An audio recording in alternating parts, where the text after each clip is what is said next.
சங்கீதம் 84. கித்தீத் என்னும் வாத்தியத்தில் வாசிக்க கோராகின் புத்திரரில் உள்ள ராக தலைவனுக்கு ஒப்புவிக்கப்பட்ட சங்கீதம். சேனைகளின் கர்த்தாவே, உமது வாசஸ்தலங்கள் எவ்வளவு இன்பமானவைகள்!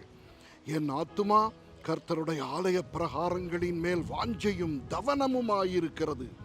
என் இருதயமும் என் மாம்சமும் ஜீவனுள்ள தேவனை நோக்கி கம்பீர சத்தமிடுகிறது.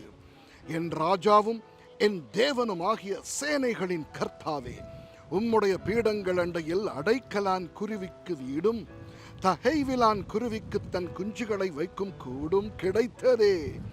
உம்முடைய வீட்டில் வாசமாய் இருக்கிறவர்கள் பாக்கியவான்கள். அவர்கள் எப்பொழுதும் உம்மை துதித்துக் கொண்டிருப்பார்கள். உம்மிலே பலன் கொள்ளுகிற மனுஷனும் தங்கள் இருதயங்களில் செவ்வையான வழிகளை கொண்டிருக்கிறவர்களும் பாக்கியவான்கள். அழுகையின் பள்ளத்தாக்கை உருவ நடந்து அதை நீரோற்றாக்கிக் கொள்ளுகிறார்கள். மழையும் குளங்களை நிரப்பும். அவர்கள் பலத்தின் மேல் பலமடைந்து சீயோனிலே தேவ சந்நிதியில் வந்து காணப்படுவார்கள். சேனைகளின் தேவனாகிய கர்த்தாவே, என் விண்ணப்பத்தை கேளும்.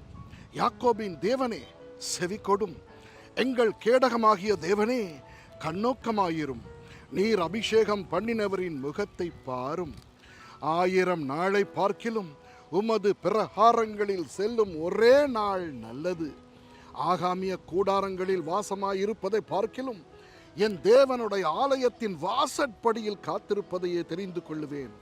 தேவனாகிய கர்த்தர் சூரியனும் கேடகமுமானவர். கர்த்தர் கிருபையையும் மகிமையையும் அருளுவார். உத்தமமாய் நடக்கிறவர்களுக்கு நன்மையை வழங்காதிரார். சேனைகளின் கர்த்தாவே, உம்மை நம்பியிருக்கிற மனுஷன் பாக்கியவான். ஆமென்.